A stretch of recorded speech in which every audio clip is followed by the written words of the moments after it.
Project.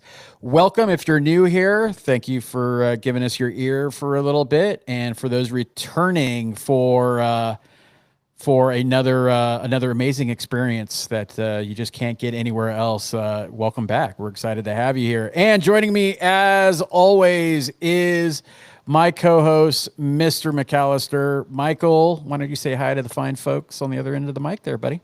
Hey, what's going on, guys? I am excited to be here as always. I could tell. The Just energy, it's just it'll yeah, go up. it goes up. It'll rise. But no, honestly, wasn't awesome, wasn't super peppy coming into this, but it's like my favorite part of the week, man.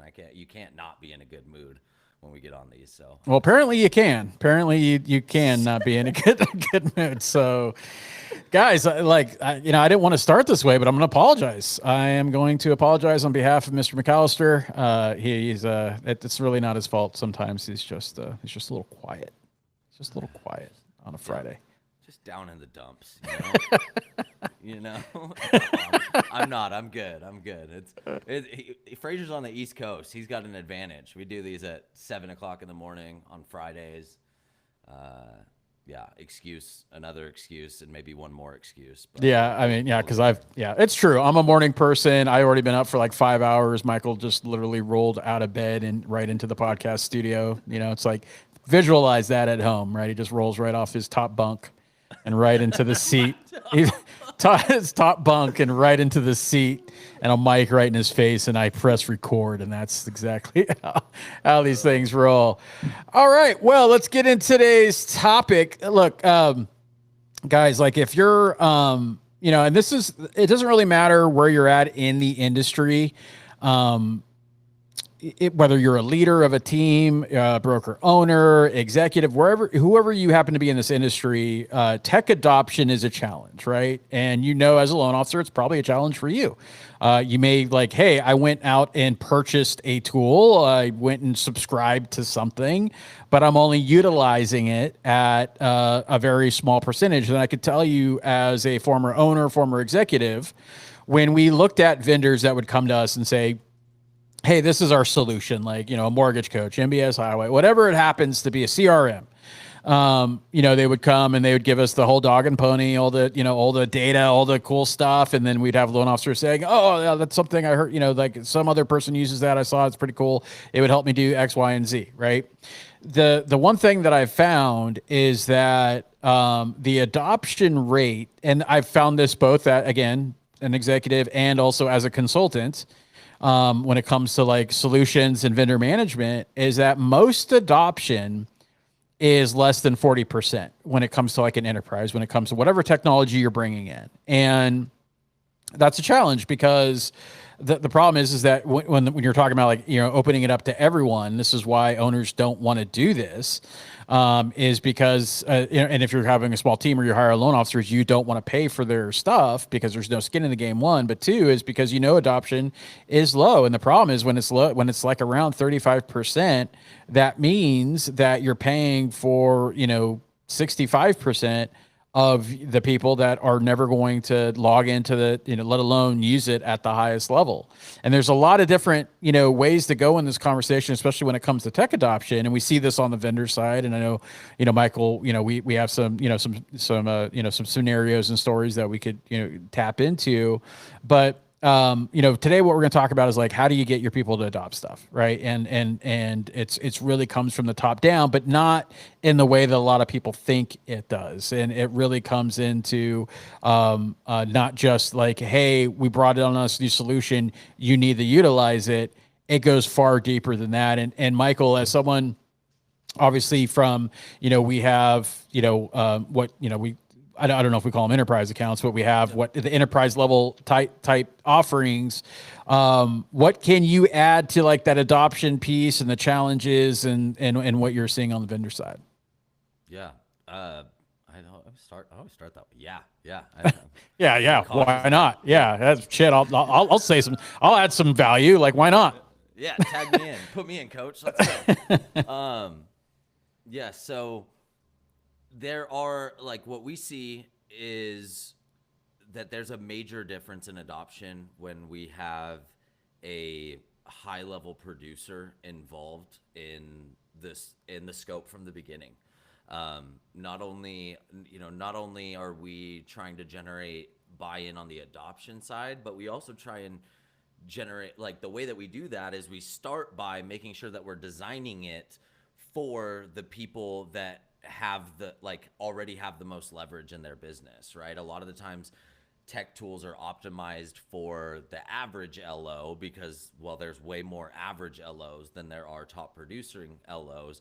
But the fact of the matter is like, most average LOs don't want to be average LOs. They don't want to be in that bucket of being an average LO. They're aspiring for something greater. And so if you have a culture of coaching, of development, of reaching for higher, which arguably in the mortgage industry, like, that's got to have something to do with your culture to be successful.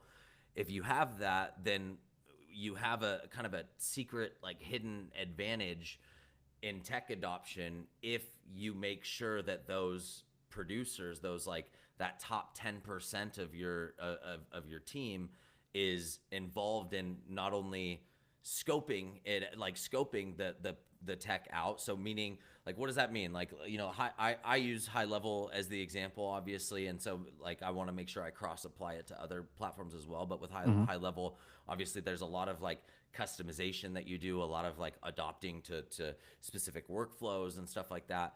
And so we want to make sure that we get, like, the best producers within a company. We want to make sure that we get their processes and their workflows built into high level, because when we've seen that when we do that, what we end up getting is like, invariably we end up getting people that are like, oh, I want what he's doing. I want what he's doing. I want what she's doing. I like, and that's what we get when we do that, versus the other way around. You end up, like, I mean, it ends up not, you're not going to get a tech product that is optimized for the average LO, give it to a top producing LO, and have them be like, oh yeah, this is great, I'm going to start using it immediately. We talked a few weeks ago on an episode about, like, what top producing LOs have in common. One of the things that they have in common is a very clear sense of direction, a very clear, like, sense of, like, what needs to be done and when it needs to be done. And so if you come in and you try and disrupt that, as opposed to, like, augmenting that and supporting that, then you're already losing. And so then that top producer doesn't end up adopting it, which means the people within the branch, they might get excited about it in the same way that every like average producer is, you know, most average producers are going to get excited about a new tool that has the potential to change their business.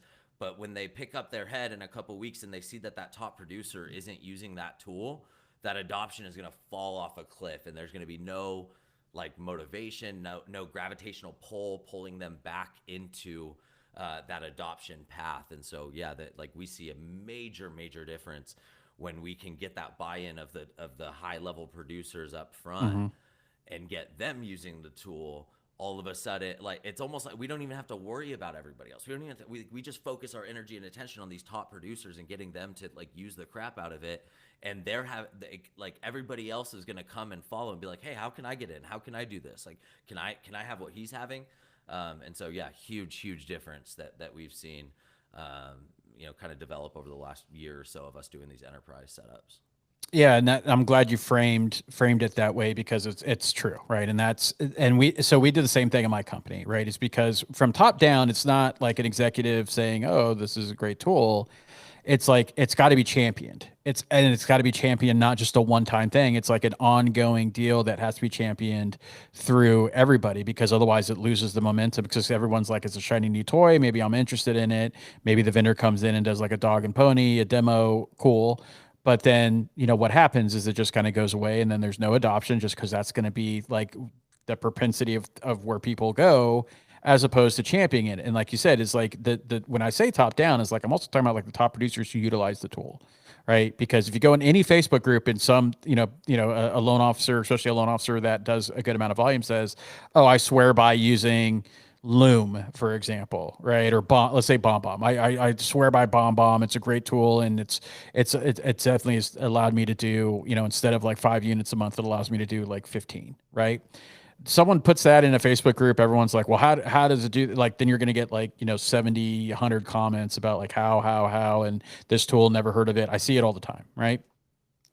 And it's the same way, is that you want the champions, you want the producers talking about that, because that is what other loan officers are going to just organically gravitate to, is other people using that tool. How do they use it in their, and that's another thing, is that you can't just say like, use the tool because someone uses it and they get more stuff. That helps, but it's like, how do they use the tool? Right. And that's got to be an ongoing thing. So you got to have, whether it's like, I don't call them webinar internal, but like internal, like, and guys, keep them brief, like a 15-minute. Loan officers just don't have time for like webinar after webinar after webinar. 15, 20 minutes of like, hey, this is the one way to utilize the tool. It's great. Every successful adoption that I have is, or that I've had, has been around that. Like we had our top producers show them like how they use their CRM, how do they do all these things. And again, it has to be championed and from the very top, and it has to be an ongoing thing. It's just like when I talk to loan officers that want to do like a lunch and learn or some stuff and tell agents how to do all these different things, but they're not doing them themselves, then an agent is probably going to be a little skeptical and be like, well, why aren't you, if it's so great and it's so awesome, why are you not using it? Right. And so whatever that tool happens to be, you're just going to be using money. Now, the second part of this is not just adoption, but utilization of said tool, right? And so I want every loan officer that's listening to right now, I want you to think about like whatever your most valuable tool is, whatever that is, right? And it's whether it's CRM, whether it's, I mentioned MBS Highway, Mortgage Coach, whatever it happens to be, what is a tool that you're like, I cannot, that I absolutely put business on, that I probably wouldn't be able to do my job without it. Whatever that happens to be, think about how much are you utilizing this? And I do this all the time when I'm talking with loan officers, and I'm talking about like, how much they utilize the tool. Generally, it's like around that same adoption percentage, right? It's like 50%, maybe even lesser. Maybe it's like, I got a new CRM. I maybe know about 25% of the features or whatever, right? Now, if you're saying it's an important tool, and if you're saying that it absolutely helps you do business, think about it in this terms. I'm using a tool that helps me let's just say it contributes to 20%, 30% of my bottom line, right? Now, 30%, right? So just again, you guys do the math. 30% of my bottom line, this is a tool that absolutely helps me increase my production by 30%. Now, let's say said tool is only being utilized by you at 25% utilization, which means you have 75% more to go. Now, if you can map 30% revenue or production increase to 25% utilization, what do you think happens if that's 100% utilization? Or what do you think happens if I just double that? Right? Does your revenue and production go up? It absolutely does, right? If you're really telling yourself a true story. And so that's what you need to look at every single tool, is that like, if you're going to sign up for something, and this is a rule, all right? And the people that coach with me know that I talk about this all the time. Don't sign up for anything if you're not willing to spend a good solid, within that first week, a good 48 hours learning that tool. If you're not willing to do that, 48 or 40? Sorry, 4 to 8. 48 hours, right? It's like, damn, that's 2 straight days. I want 2 straight days. Freaking don't even leave, be like, World of Warcraft sitting in your basement, right? You don't even leave your desk. No, but like, I like 4 to 8, 4 hours to 8 hours. Michael knows what I'm talking about. But like, so hot pockets. But like, sorry for the imagery of people who do know what we're get the joke. Sorry. Sorry. That could quickly go off the rails, but it's funny. And this is what we do. But if you're not going to like set aside that time, then don't do it. All right. Just don't do it, because you're not ready for it yet, because the most juice and excitement and motivation you're going to have is when you take that action originally and you want to get into it and do it. So make sure that you're time blocking for it, so that way you can, because I'm telling you right now, it's going to help. Right. It's just going to help. And you look across the board of anything that, like, is there something that if you did more or utilized to that 100%, that it would be better for you? Right. Like your gym membership, for one, right? Or like whatever club, for like a car wash or whatever you sign up for just in a given time, right? Like utilizing it more is what gives you the value.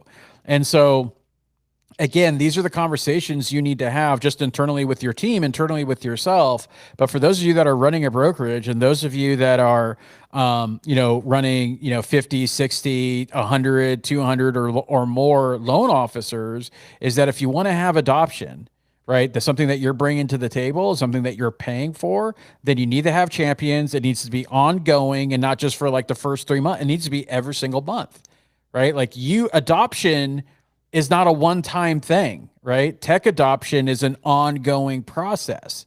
And so the more that you pour into that champions, the better people are going to be, especially when they're getting hit in the head over and over again by loan officers who are producing, who are champions of the tool, right? And this is like, this brings up Ashley Corville as a perfect example of that, of someone that utilizes her CRM at a very high level. Same thing, right? Like that she's my champion. She's our champion for CRM usage, right? And so loan officers are going to join a boot camp. They're going to learn from her. They're going to, all of those things because she puts her money where her mouth is, and she's absolutely doing the work. And now think about an organization bringing someone like an Ashley or other people that are producing, that are using those tools at a very high level to where it's like becoming a weapon in their business, and loan officers are getting access and visibility into that every single week, every single month. It's just naturally going to go up, right? And that's just how our industry is. And so, but again, there has to be buy-in. There has to be like, this is what we're doing, not just like, hey, we got this new tool, use it. There's got to be more to that. There's got to be a more to that tool. And the ones that we see that fail with adoption, that fail with utilization, are ones that don't have top-down buy-in to where it's done every single month. Yep, 100%. It occurred to me, this episode so far has been kind of geared towards those that are leading a group of LOs, like speaking to them, trying to ultimately benefit the MLO at the end of the day, like the loan officer at the end of the day, because the better leaders we can have in the industry, the better like development we have of loan officers, et cetera. But I think we can flip this topic around on its head and say, if you're like, let's say you're a loan officer and you're not at a company where they're championing new tech products and the top producers aren't super connected to the rest of the company, and you don't get a ton of insight into what tech tools that they're using and whatnot, we can evaluate this like inversely, right? By saying, like, as an LO, before you start using a new tool, look for a champion. Look for, it doesn't have to be within your company. It does, like, again, we're flipping this on its head. I know that there are way more loan officers out there that are at a company that don't have the types of leaders that will hear this and do something about it than ones that are at one of those, right? One of those companies. And so what can they do?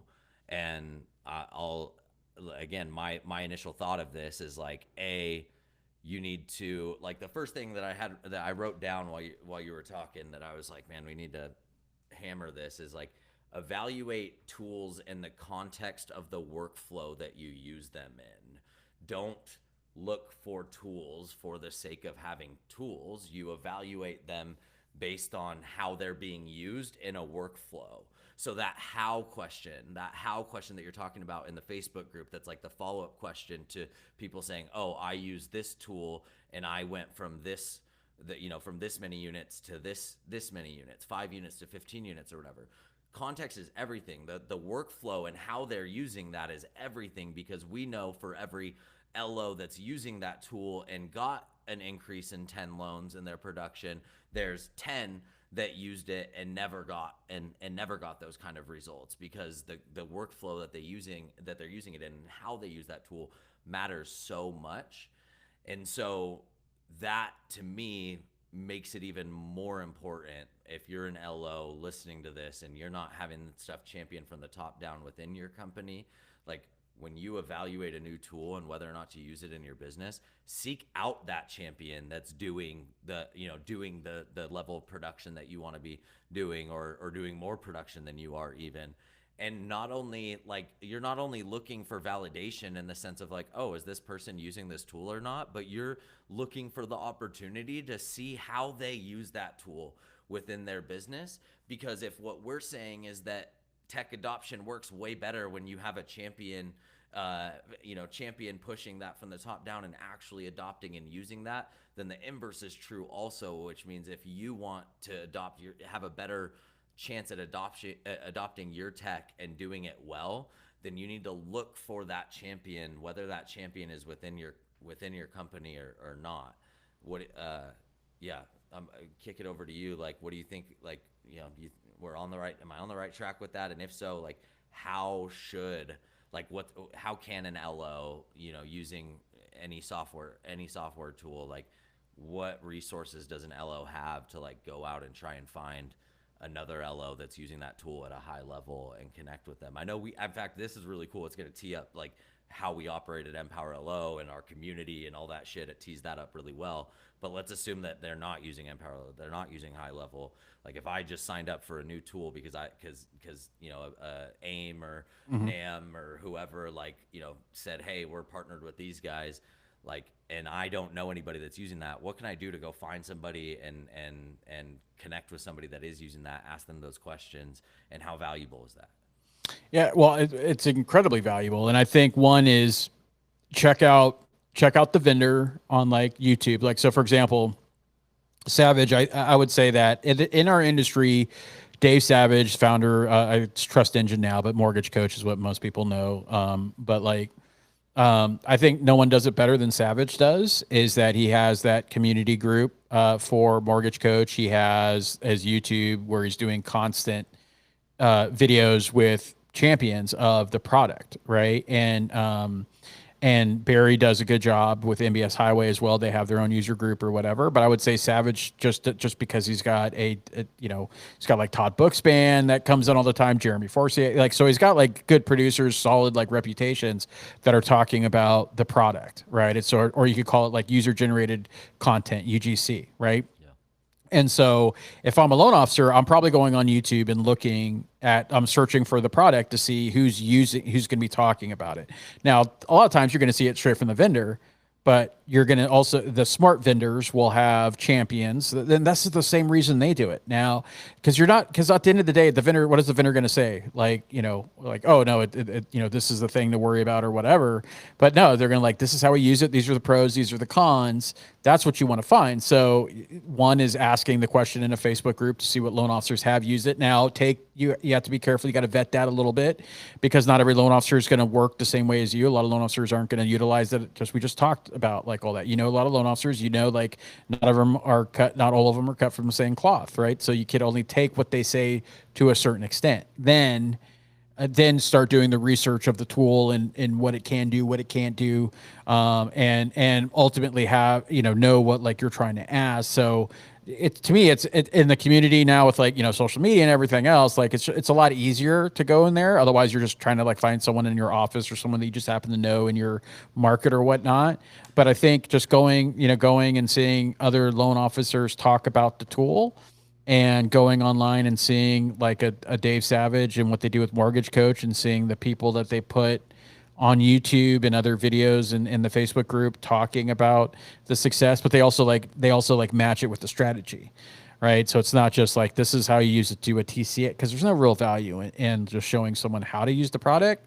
There's value in showing a loan officer why you want to use the product, why you should use the product, and then this is how you do it, and this is the results that you should expect, right? And then finding those and they're out there, right? Because, and as a vendor, for vendors listening to this, if you're not going out and trying to find your champions and highlighting them, and then whether you want to give them special a support channel in case things go wrong, or a discount or whatever, there's plenty of people I know that I've been doing that for shit that I used, right?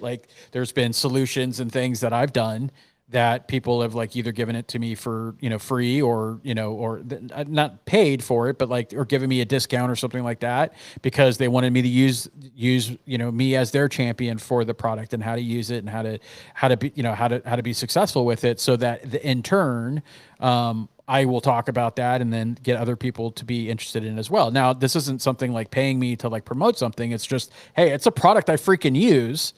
and I'm happy to talk about it, right? Because like I use it and I believe in it. And so, and if you want to give me a discount for doing it as just like a thank you, cool. Like I'm all for that.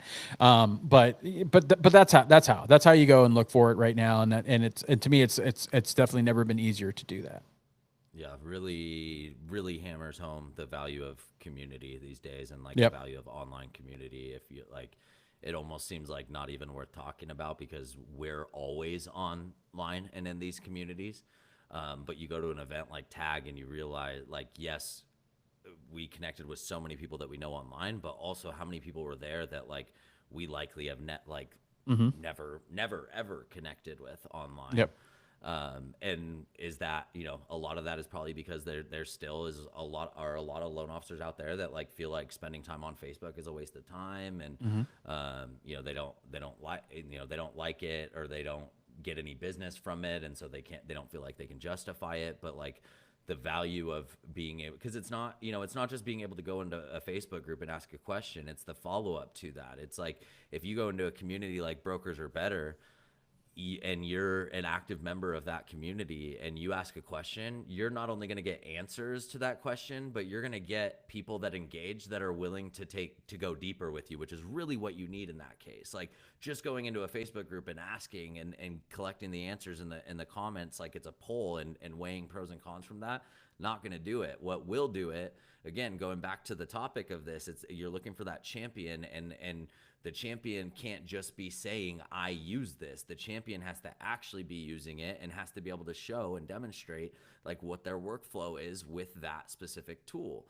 And so you go into a Facebook group like Brokers Are Better or High Level for Mortgage Pros. I would say that that's another community where if you ask a question, not only are you going to get answers to that question, but you're going to get people that are actually willing to like get on a Zoom call, talk you through like what it is that you're looking for, answer your questions. They're not going to they don't, treat the tools they use like it's proprietary information that nobody should have access to, or their workflows like that's the case. So that the value of online community, plug for High Level for Mortgage Pros. If you're considering High Level, like that, like High Level for Mortgage Pros is definitely the community where you're going to get that kind of engagement and that kind of like access to champions. And they might not be Empower LO champions, but they're going to be High Level champions. And they're going to, and a lot of them are going to be willing to jump on a call with you and show you exactly what they're doing in there. So yeah, a little bit of a segue there, but I just couldn't resist the opportunity to say like, this is why getting plugged in online in these Facebook groups and on, if it's LinkedIn or whatever it is, like this is why that's important, is because you don't, if you never jump in and plug in, you're going to post in that Facebook group and like nobody knows you. Nobody's going to offer to do that, like do that shit with you. But if you like get active, like have any sort of presence online and get into one of these communities where there is that true like camaraderie in there, then you don't, even if you don't have those champions internally, you can find them out there and make sure that you're on the right track. Well said, my man. Well said. And with that, I think that was a perfect way to wrap. Find your champions, make sure you got buy-in from the top down, and make sure it's a consistent effort to get that adoption and going further, get that utilization. And, ultimately it's the creating that foundation and making sure that you're adhering to that, over and over again, because that's the playbook. And speaking of playbooks, my friends, my friend DC and I, we wrote a book, and it's called The Green Zone Project. Some of you joined us for the cohort that we started at the beginning of the year.